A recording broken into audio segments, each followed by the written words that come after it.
The great Tim Cook, CEO of Apple and CEO of ruining my fucking life. Want daily tech news in a way that doesn't suck? Of course you do. Hit that subscribe button and turn on notifications so you don't miss the next episode. Yo, what's going on, guys? Welcome back to Front Page Tech. Of course, show that gives you... I said that weird. Why did I say that weird? I feel like I said that weird. Front Page Tech and all that stuff. Welcome back to the show that gives you all the tech news from my geek that is me to another that is you. Happy Wednesday. Happy hump day. I have no internet. While I'm recording this, the internet is out. So I think after I'm done recording, I'm going to have to walk this over to Brian. He doesn't live that far away. I'm going to have to take this over to Brian like a human functioning adult. Like take it physically, the SD card over to Brian and give him all the stuff. Or I won't. Maybe I'm too lazy, in which case you won't see this. Okay. All right, so first up, story numero uno for the day. Let's talk about Apple, specifically iPhone 11 and 3D Touch. Once again, it's like just another reminder that, hey, they're taking it away. So, go ahead. Go ahead. Ruin my life. Go ahead, Apple. Can do it. I feel like we've been talking about Apple removing 3D Touch from future iPhones for like a year now. I feel like it's been a year. But here we go again, just another nail in the 3D Touch coffin. Another report confirming, this time from DigiTimes, saying that 3D Touch will be eliminated in all 2019 iPhones. So effectively, all the things that you would use 3D Touch for, you could just sort of do the same thing, but with a long press instead. That's where haptic touch comes into play. We have that with the iPhone XR. And within iOS 13, there's already been a few features that are sort of made their way in there to start to replace 3D Touch. Now, if you've seen the show before and you've heard me talk about this, you know that 3D Touch is one of my favorite features implemented ever on any device ever in the history of everness, but to me, it does make a lot of sense from a business standpoint, from a cost standpoint, to remove this feature, because it's hardware, right? So there's engineering resources in there, there's money resources that go into every single device that has hardware that has 3D Touch enabled, and you can get rid of that, save costs, save engineering resources, and just sort of replicate that feature with a long press without having to add extra hardware. I get it, it makes sense, but still it is not the same. I done tweeted this like a couple weeks ago. I have iOS 13, I have the beta installed on my phone. There was no 3D Touch, nothing. Could not use it. It gave my phone erectile dysfunction. All the hardware is there, but the software does not let it work. I have 3D Touch hardware in my iPhone XS, but nope, software says can't use it. F you. And then of course everyone jumped to, well John, no, it's just a bug. Craig Federighi said it's only a bug. Because someplace somewhere when asked, Craig was like, oh yeah, the whole fact that 3D Touch isn't working in iOS 13 betas, don't worry, that's just a bug. Whoopsie. But Craig, my dude, you lie. You are a dirty liar. Just give it to us straight. Listen, they've started to add 3D Touch features-ish back into betas of iOS 13. The developer beta of, I don't fucking know what number it is that I have on my phone right now, has 3D Touch back on it.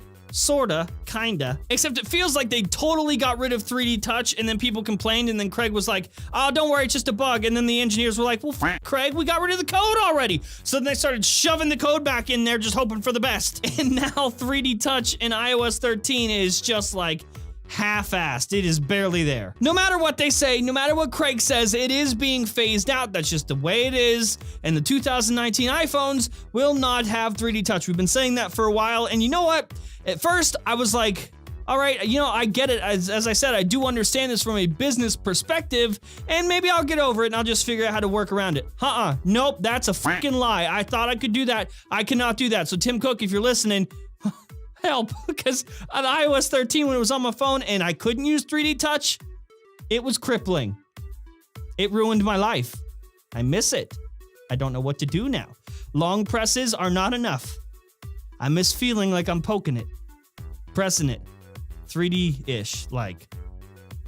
I'm not gonna have a mental breakdown or anything over it, but you kind of ruined my life. Oh yeah, hey, speaking of things that ruin people's lives, YouTube. They did a thing, and they think it's a good thing. Is it a good thing? This all has to do with copyright claims, and because it's related to copyright claims, let's use an article from The Verge. Get it? It's ironic.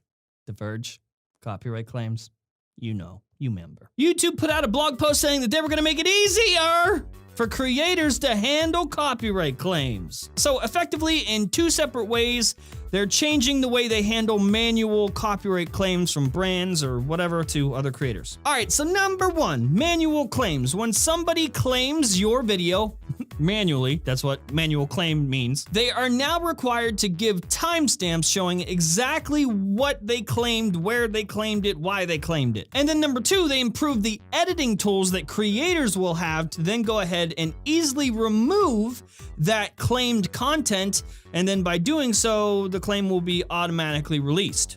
Now, of course, it's a change. It's a thing that YouTube is implementing, and a lot of people are like, yeah, this is a step in the right direction.